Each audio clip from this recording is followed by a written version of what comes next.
Regal پر traffic کا شور و گل مخل ہوگا، محسن نے کہا۔ باغ جناح کا پارکنگ ایریا جو لاہور جم خانہ کی طرف ہے انتہائی مناسب جگہ ہے۔ تم نہ آئے تو ہم یہ سمجھنے پر مجبور ہوں گے کہ تم بات نہیں کرنا چاہتے۔ یہ بات ذہن میں رکھنا کہ گفتگو ٹیلی فون پر نہیں ہوگی، میں نے کہا۔ ایف ایم بینڈ ہماری گاڑی میں بھی ہے۔ مائکرو فون بند کر کے میں نے ٹیپ کو بھی آف کیا اور باہر دیکھنے لگا۔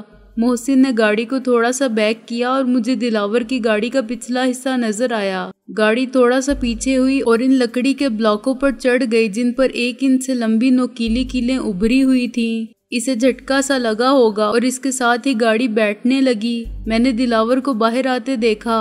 وہ بے بسی کے ساتھ دونوں ٹائروں کو فلیٹ ہوتے دیکھ رہا تھا۔ اسے یہ سمجھنے میں دیر نہیں لگی ہوگی کہ ہم نے اس کے انہماک سے فائدہ اٹھایا اور کار کو بیکار کر گئے۔ اس کی ذہنی کیفیت کا اندازہ کر کے مجھے بہت مسرت ہوئی۔ یہ ایک بچکانہ سی خوشی تھی۔ پہلے تو دلاور کے لیے یہ فیصلہ کرنا مشکل ثابت ہوا ہوگا کہ ٹیلی فون پر میرا پیغام وصول کرنے کے بعد اسے کیا کرنا چاہیے۔ پولیس کو رپورٹ کرنی چاہیے، کسی کو ساتھ لے کر جانا چاہیے یا وہی کرنا چاہیے جو ہم نے کہا تھا۔ میں نے اتنے سنجیدہ لہجے میں بات کی تھی اور ایسے خطرناک الفاظ میں دھمکی دی تھی کہ وہ ڈر گیا۔ اس سے اب ہمارے متعلق خوش فہمی کوئی نہیں تھی۔ یہ خواب و خیال کی بات ہو گئی تھی کہ ہم بلحاظ عمر کم ہیں یا ہمارا تجربہ اس کے مقابلے میں کم ہے۔ ہم بدمعاشی میں اس کی طاقت کا مقابلہ کرنے کے سکت نہیں رکھتے یا اس کے مقابلے میں ہمارے وسائل بہت محدود ہیں اور وہ عیاری یا مکاری کے حربے استعمال کر سکتا ہے جو ہم سادہ لوح اور شریف لوگوں کو شکست دے سکتے ہیں۔ اس کا تنہا آنا یہ ظاہر کرتا تھا کہ اس نے ہمیں برابر کا حریف تسلیم کر لیا ہے اور ہماری کوئی بات اس کے لیے غیر اہم نہیں رہی۔ میری اور فتح شیر کی گفتگو سنتے ہی یہ احساس شدت سے ابھر آیا ہوگا کہ دفاعی جنگ لڑنے والے اب جارحیت پر اتر آئے ہیں اور وہ دشمن جو قانون کے مورچے میں رہ کر لڑتا تھا لا قانونیت کی طاقت میں اس کے برابر ہونے کا ثبوت دینے کے لیے آگے بڑھ کر حملہ کرنے لگا ہے۔